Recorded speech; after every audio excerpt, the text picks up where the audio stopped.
Bien, cette fois, en présentiel comme en ligne, nous allons terminer avec Actes des Apôtres, chapitre 20.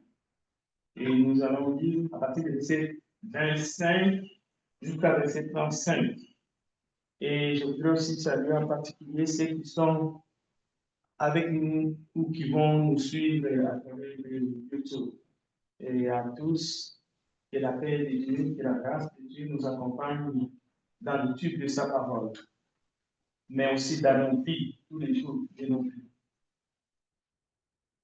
Je vais anticiper les autres chapitres qui vont suivre jusqu'à ce que nous allons clôturer Actes des Apôtres. Ça ne tardera pas, nous ne traînerons pas, c'est-à-dire à partir du chapitre 21 de Actes des Apôtres jusqu'à la fin. Actes des Apôtres se termine dans Actes chapitre 28. Donc, les 8 chapitres qui vont suivre, 21 à 28, nous allons faire ça comme en 2 séances maximum, parce que on va dire que la plupart du temps, ça sera déjà dans le chemin, disons, dans la vie de l'apôtre Paul, jusqu'à son emprisonnement. Évidemment, c'est comme ça que les apôtres se terminent avec des salutations à la fin. Mais aujourd'hui, on va juste terminer Actes chapitre 20, mais c'est un moment décisif. On peut dire que c'est un passage de flambeau, pas seulement pour les dirigeants que Paul raconte à Éphèse. Le message que Paul transmet ici, que nous allons voir ensemble, concerne tous les dirigeants, tous les leaders, hommes ou femmes, tous les responsables dans l'église du Seigneur jusqu'à ce que le Seigneur revienne. C'est pour cela, c'est une partie importante et je vais essayer d'être bref, mais aussi j'attire votre attention de prendre des textes vraiment très au sérieux parce qu'on peut dire que c'est comme un testament de Paul. Même s'il ne sait pas quand il va mourir, il a l'espoir qu'il va revoir encore des frères, qu'il va prêcher encore avec beaucoup de succès. Mais il va continuer à envoyer des lettres, mais il sera enchaîné. D'abord, il va avoir un voyage périlleux. Nous le verrons au moment opportun. Mais quand même, ce texte de ce soir est fondamental.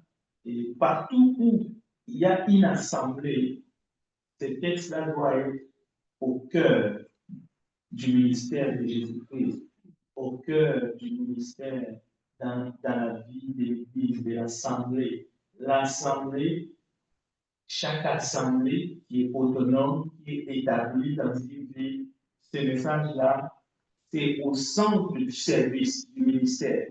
Alors, prenez Actes des Apôtres, chapitre 20, à partir du verset 25, et nous lirons jusqu'au verset 38.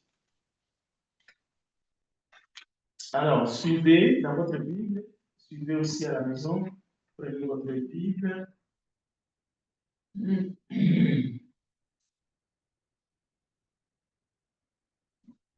Bon,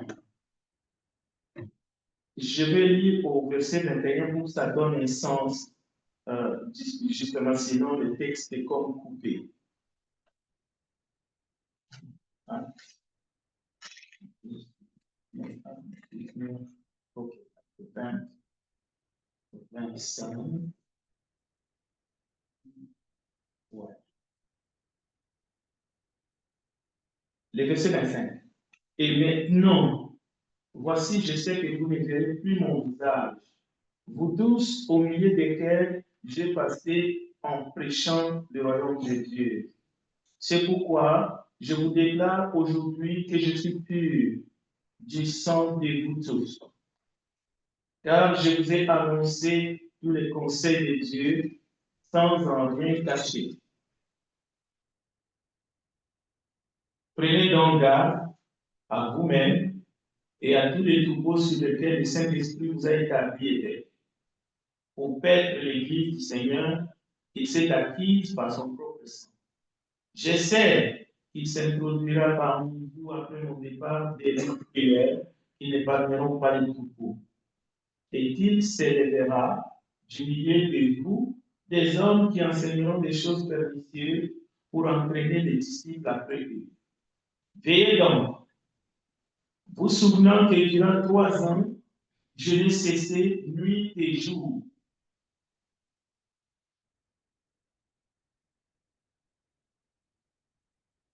d'exhorter avec larmes chacun de vous. Et maintenant, je vous recommande à Dieu et à la parole de sa grâce, à celui qui peut édifier et donner l'héritage avec tous les sanctifiés. Je n'ai désiré ni l'argent, ni l'or, ni les vêtements de personne. Vous savez vous-même que ces mains ont pourvu à mes besoins et à ceux des personnes qui étaient avec moi. Je vous ai montré de toute manière que c'est en travaillant ainsi qu'il faut soutenir les faits et se rappeler les paroles du Seigneur qui a dit lui-même, il y a plus de bonheur à donner qu'à recevoir. Après avoir ainsi parlé, il s'est mis à genoux et il pria avec eux tous. Et tous fondirent en larmes et se jetant au cou de Paul.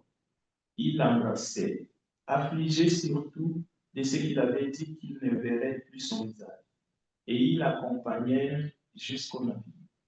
Voilà un peu le texte. Je vous laisse vous familiariser avec le texte. S'il y a quelque chose qui vous vient à l'esprit, n'hésitez pas à poser des questions. Je vais vérifier la connexion de YouTube.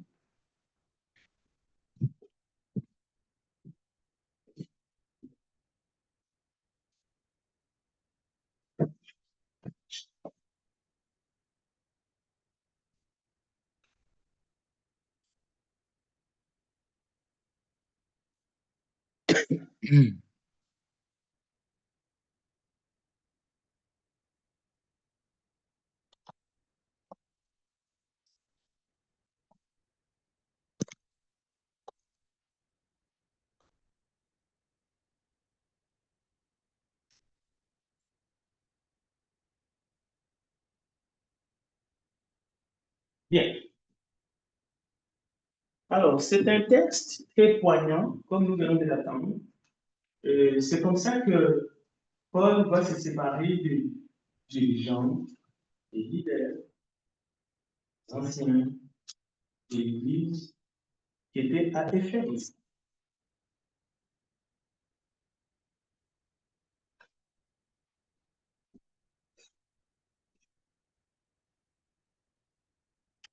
Il y a un petit problème ici.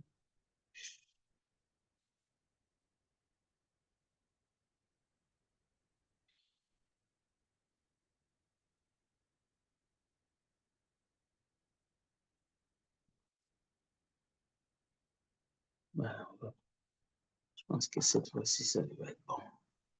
Voilà. Donc, il y a pas mal de choses qu'on va regarder rapidement. D'abord, pourquoi Paul déclare qu'il est pur du sang de tout où il a péché? C'est une question qui nous tape l'esprit. Pourquoi, du coup, il parle de la pureté des sangs de ceux à qui il a annoncé l'évangile? En fait, c'est la responsabilité. C'est une responsabilité, non seulement de prêcher l'évangile, mais de prêcher l'évangile conformément à, à la sainte doctrine. Donc, c'est ça aussi. C'est pour cela qu'il évoque.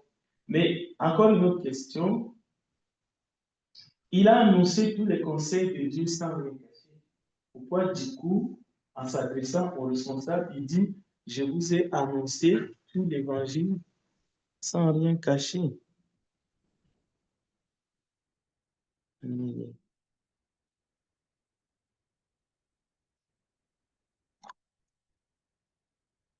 ne sais pas pourquoi ça coupe tout le temps, ça n'a jamais fait ça. Alors, oui, probablement l'Esprit de Dieu en Paul est en train de lui signaler,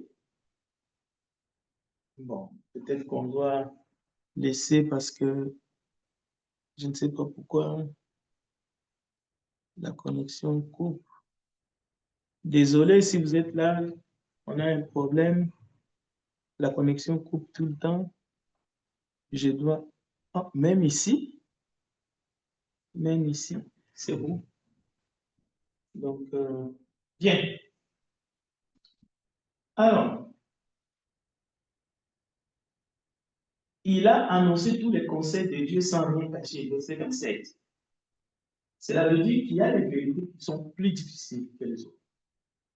Même en prêchant l'évangile. Bon, ici, on n'est pas dans l'état de la prédication de l'évangile seulement au perdu la première fois qu'ils ont entendu l'évangile. Non.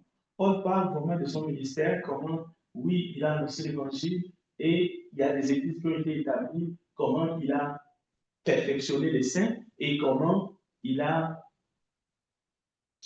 édifié les membres dans les corps du Christ. Donc, c'est tout cela. Au fait, c'est la vie de l'Église parce que les anciens sont les anciens de l'Église. Donc, c'est l'Église locale. Chaque Église locale est autonome, mais le travail est fait par des hommes qui sont appelés à accomplir le ministère comme il faut. C'est ça l'importance de Actes chapitre 20, du discours de Paul aux anciens à Éphèse.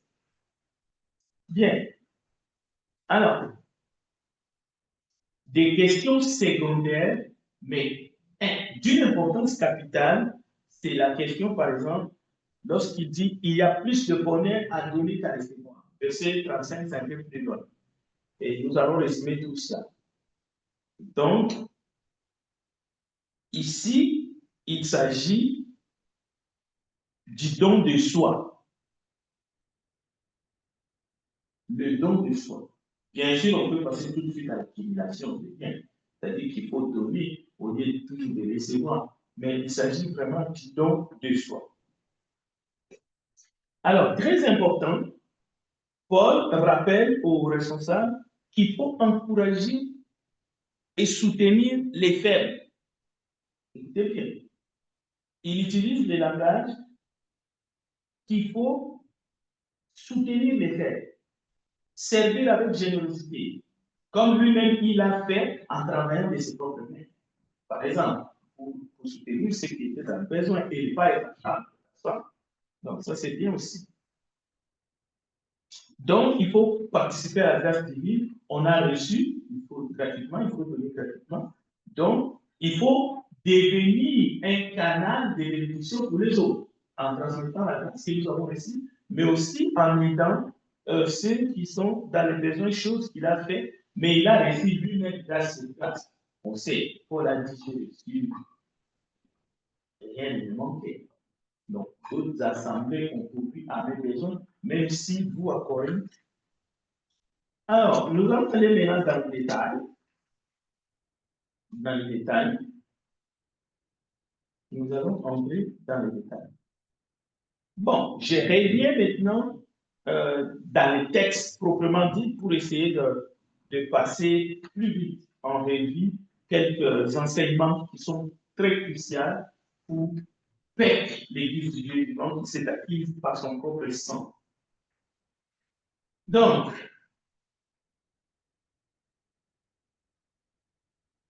Paul dit qu'il n'a rien caché aux chrétiens d'Éphèse. Acte 20. Cela veut dire qu'il y a des choses qui étaient utiles que les chrétiens devaient savoir pour mettre en pratique dans leur vie. Il ne fallait pas cacher. Même si c'était des vérités qui semblaient un peu difficiles à entendre ou à supporter. Mais il fallait les dire par. Cela veut dire aussi sans compromis, avec une transparence totale. Il a enseigné tous les conseils de Dieu. Donc, servir Dieu, ça demande un courage. Un courage pour le salut des âmes. Il faut proclamer publiquement dans la maison, parfois seul à seul, mais toujours les vérités de Dieu. Donc, un ressource de l'Église, il suit pas seulement l'exemple de Paul, mais l'exemple de Christ. C'est un exemple de dévouement et de fidélité dans la transmission de la parole. Il ne s'agit pas de méchanceté, d'un esprit pointu, non. Dans la fidélité aux Écritures.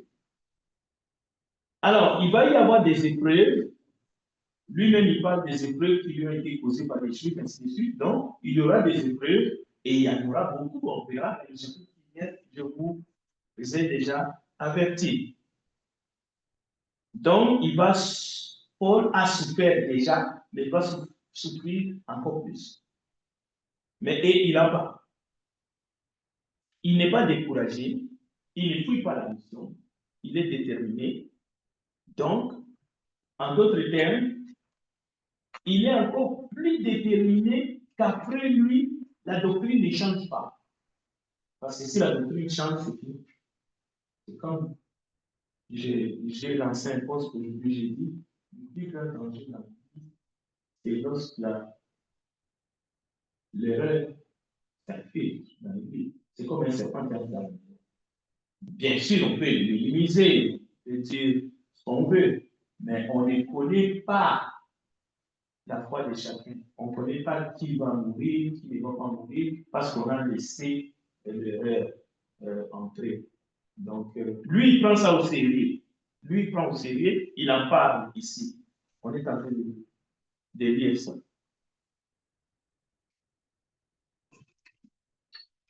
Donc,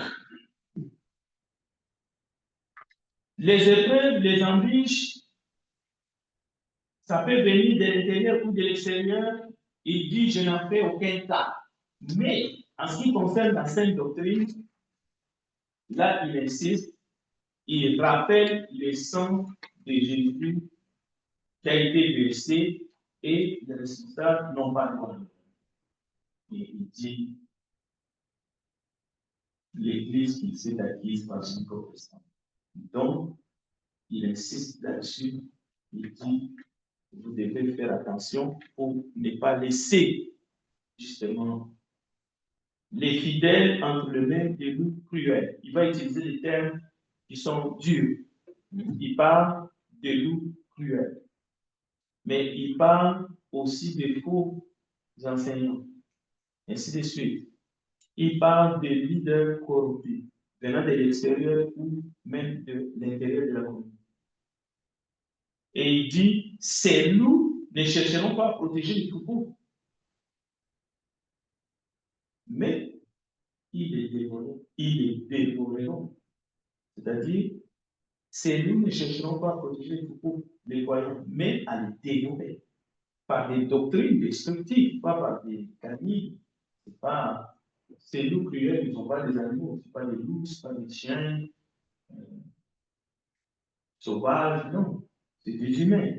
Mais comment vont-ils dévorer les brebis?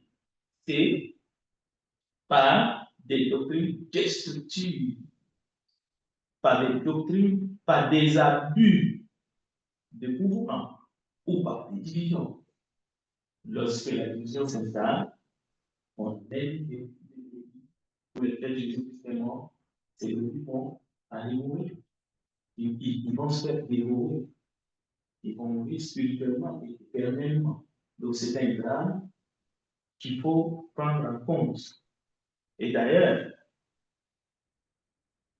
il suffit de lire dans l'Ancien Testament des textes comme Ézéchiel 33, de 6 à 9, où Dieu avertit que les veilleurs, les surveillants, il faut qu'ils regardent de loin, il faut qu'ils soient comme des guetteurs. Pourquoi?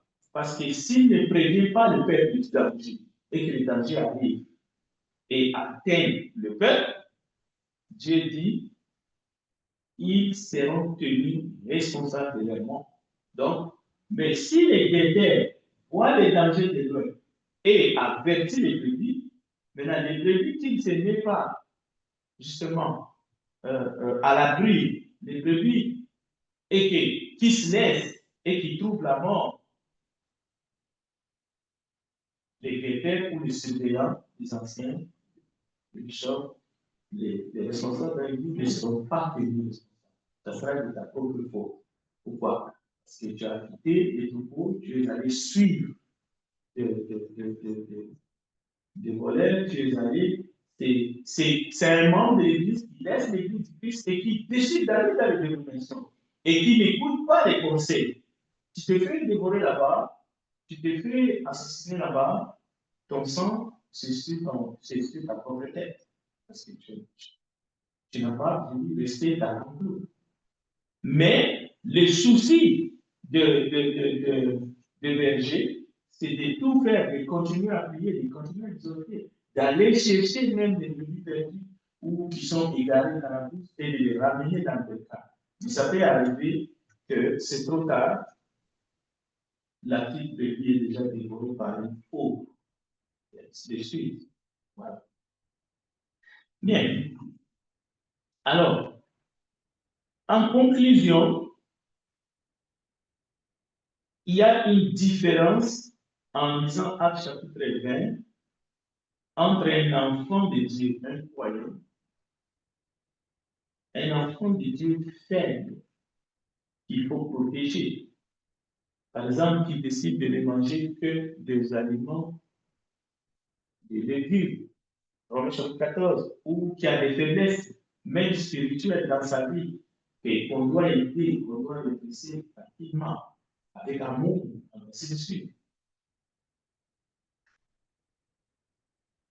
Ça, c'est un croyant, un enfant de Dieu, qui est faible, qui a des faiblesses. Maintenant, ne vous trompez pas entre les faibles que Paul fait allusion, qu'il faut supporter, et un loup cruel. Il y a une différence entre un faible, un enfant de Dieu faible, un faux enseignant, qu'il faut parfois résister ou qu'il faut aider. Pour ceux qui sont dans la fausse doctrine, il faut les arracher comme on peut. Donc, ce n'est pas la même pédagogie. Donc, il ne faut pas confondre. Je vais donner un exemple concret. Il y a une différence entre un frère dans le Seigneur qui a envie d'apprendre, mais qui doit apprendre encore davantage, comme Apollos, lorsqu'il est arrivé à Corinthe, et un leader, mais corrompu, entre guillemets. Parce que le leader corrompu, lui, veut rien apprendre. Lui veut imposer sa vision. Même si cette vision-là, elle est contraire à la sainte doctrine. Donc, ne confondez pas les deux. Donc, à ce moment-là, il y a deux manières. C'est ce que Paul est en train de dire aux anciens. Il parle de faibles qu'il faut aider, qu'il faut supporter, mais il parle de loups cruels. Il parle de faux enseignants. Il parle de leaders corrompus. Et il dit, vous devez protéger les troupeaux contre eux. Autrement, c'est eux qui vont dévorer par leur doctrine, ainsi de suite. Alors, les pièges ici, il ne faut pas douter de tout le monde. Je ne pense pas que Paul veut inquiéter aux anciens de douter de tout le monde, de ne pas faire confiance, de ne pas se faire confiance entre eux, après son départ, ou de soupçonner tout le monde. C'est vrai, il va. Non. Au contraire, il dit, je ne serai plus là pour faire ce que je faisais pendant que j'étais au milieu. Maintenant, vous, responsables, qui êtes après moi, prenez les choses en main. Soyez vigilants. Faites la différence entre ceux qui sont faibles, qu'il faut supporter, et ceux qui veulent détruire le troupeau. Et à ce moment-là, agissez conformément aux Écritures. Donc, c'est pour cela qu'il ne faut pas faire, qu'il ne faut pas mélanger. Il ne faut pas penser qu'un faux enseignant, c'est quelqu'un qui est croyant faible dans la foi. Non, non, non. Lui, il a une mission. Il a une mission. Il faut seulement l'empêcher de détruire les troupeaux. Alors,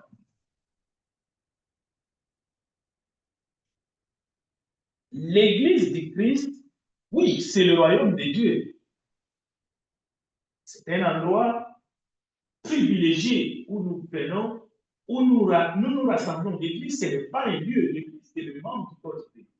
Mais, dans cette lettre de Paul, nous voyons de manière claire, sans aucun doute, que l'église locale, l'église que Jésus-Christ a bâtie, tant que Jésus ne sera pas pour de tout, nous devons comprendre que c'est un milieu où il peut y avoir des infiltrations. C'est-à-dire, il peut y avoir des ouvriers tombeurs qui vont surgir à un moment donné. Maintenant, Paul est en train de dire aux anciens servants, ne vous laissez pas faire et ne laissez pas ces gens-là aller jusqu'au bout de leur vie. Il faut les stopper d'une manière ou d'une autre. Parce qu'ils vont, ça va arriver. Par la grâce de Dieu, on peut passer des bonnes années de paix, de croissance de l'Église, de succès, comme au premier siècle. De baptême, beaucoup de baptisés. Mais il peut y avoir un moment du coup, ce que Paul est en train de dire ici arrive. Il peut y avoir division, il y a des moments de tension, il peut y avoir des moments où même les baptêmes deviennent rares. Pourquoi? Probablement, il y a un travail qui est fait au milieu d'une assemblée locale pour empêcher même les gens, parce qu'il y a une contre-évangélisation qui est faite en police. Donc, il faut veiller. Il y a plusieurs façons de veiller. Il faut prier, il faut rester unis avec des frères qui sont fidèles, mais il faut prêcher, mais il faut aider ceux qui sont prêts à recevoir la grâce de Dieu pour qu'ils ne se laissent pas faire. Donc, l'idée que l'église locale est un paradis céleste ici-bas sur terre, ce n'est pas vraiment quelque chose que nous devrions avoir comme non. Sans tomber dans la suspicion, mais quand même, il faut savoir l'église est sur la terre, nous devons veiller sur l'enseignement, sur la sécurité. Donc, il faut examiner les Écritures.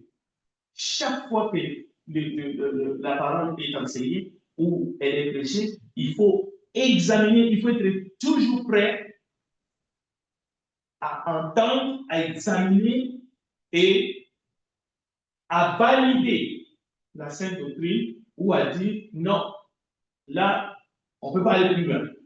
Sinon, on va sortir, on va aller plus loin que la sainte doctrine et c'est un danger. Parce que la Bible dit, celui qui va plus loin n'est plus dans la sainte doctrine. Vous voyez, le terme aller plus loin, ce n'est pas un jugement. C'est dans la parole de Dieu. Ce n'est pas une condamnation. Non, non, non. Il ne faut pas aller plus loin. On va sortir. OK, on s'arrête là. Donc, si la personne est vraiment enfant de Dieu, il va écouter. Et puis, il va rester dans les frontières de la sainte doctrine. Pas de problème. Mais moi, je peux être tenté d'aller plus loin.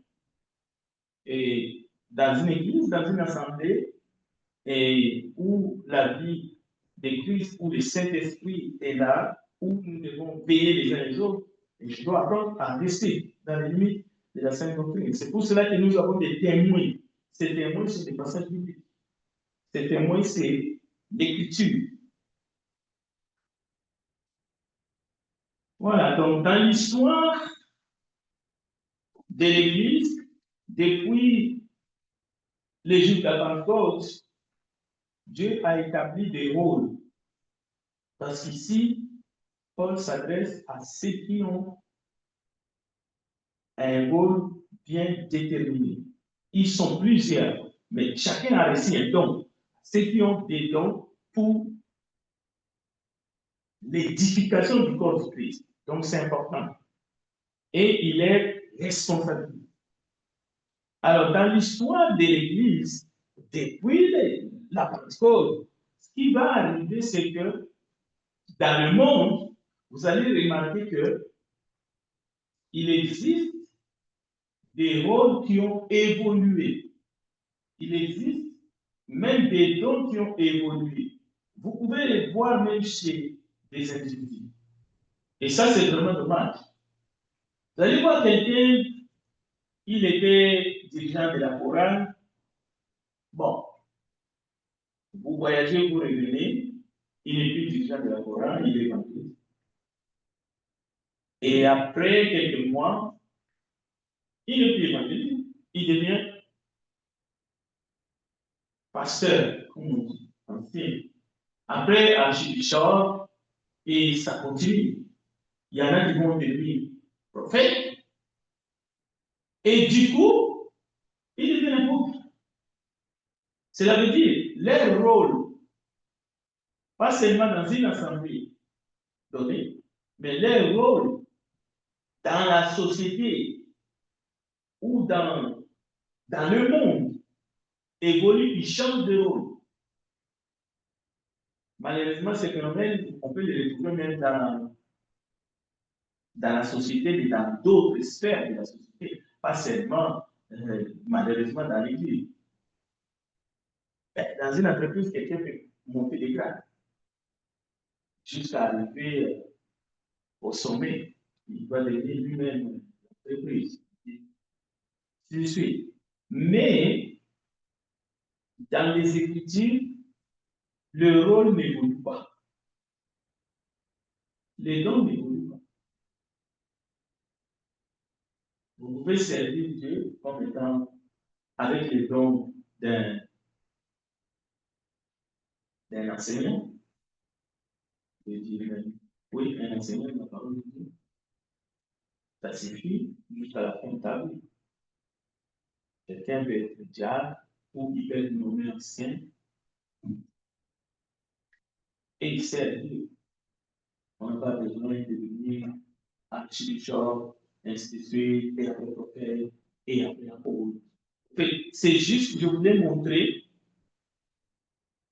ce qui se passe dans le monde. Et ça, ce sont des dérives doctrinales.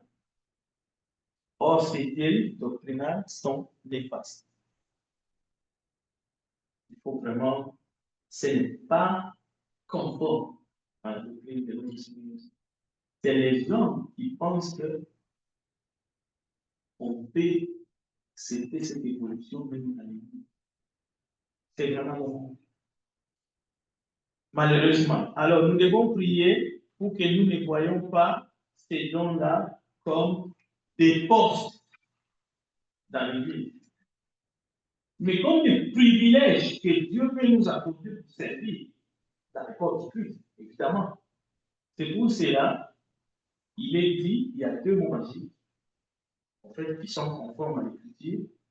Si quelqu'un aspire, vous voyez. Mais là, l'Assemblée, qu'est-ce que l'Assemblée va faire? Peut-être dans les jours qui viennent. L'Assemblée va établir. C'est-à-dire, l'Assemblée va approuver, va dire à haute voix ce que Dieu a mis. Mais dès que l'individu cherche à revendiquer ou à s'autoproclamer, l'Esprit de Dieu cesse à ce moment-là. Même si le don est authentique, parce que c'est la chair. C'est la chair qui prend la place, ça devient de l'orgueil. Or, l'Esprit dit quoi? L'orgueil précède la chute. C'est pour cela même, pour établir, le Saint-Esprit dit à Paul de dire à Timothée, à dire, n'établis pas de nouveau, des pères qui sont et qui tombent. Les diables vont prendre des plus. Parce qu'ils vont penser que ce sont des titres, c'est pour la gloire. Non, non. Même les services, même si tu es celui qui sert Dieu de manière irréprochable, mais attention, les pièges est là, le diable est là. Il veut que tu sois enflé. Pourquoi? Pour qu'il puisse te faire tomber. Comme ça, ces dons-là ne vont plus profiter vraiment à l'Église et ça va contribuer à la paix. Pour que tu puisses recevoir les jours du Seigneur de bénédiction ou la couronne. Parce qu'il y a des couronnes dans son enseignement. C'est pour cela que vous allez remarquer aussi des gens qui commencent à réclamer les émoluments. Non, moi, je travaille beaucoup, mais on ne récompense pas assez, mon salaire n'est pas assez, il y a beaucoup. Ils ne savent pas parce qu'ils gagnent beaucoup. Il y en a qui disent non, on ne me donne pas, moi j'ai besoin d'argent, il me manque de gaz, beaucoup. Comme ça, dès que vous commencez à faire ça, c'est fini. vous vous disqualifiez devant Dieu, pas seulement devant les hommes, mais devant Dieu. Parce que ce n'est pas un marchandage. Parce que si Dieu veut te bénir, qui peut l'empêcher? Il peut te bénir pour Dieu. Dieu peut utiliser même les non-croyants pour te bénir. Donc, il faut vraiment faire attention. Alors, je vous remercie de m'avoir écouté. On vient de terminer acte 20. Si jamais il y a des questions, je vais prendre. Non, ce n'est pas une question, c'est juste quelque chose que j'ai remarqué. Paul, il était vraiment très reconnaissant. Ça se voit la façon dont il parle, tout ça. Et cette reconnaissance-là, il voulait la partager. Et les gens qui écoutaient. Les autres gens. Parce que chaque chose qui s'est arrivée à lui, il était toujours reconnaissant. Dans les biens, dans le mal, dans les souffrances, dans les épreuves. Il parlait de ça, il voulait partager ça. C'est beau. C'est très bien. Mais on les voit aussi, même chez Pierre, disons, la plupart, on les voit dans les actes des apôtres, presque les compagnons des autres compagnons. C'est quelque chose qu'on voit dans l'Église au premier siècle. Oui.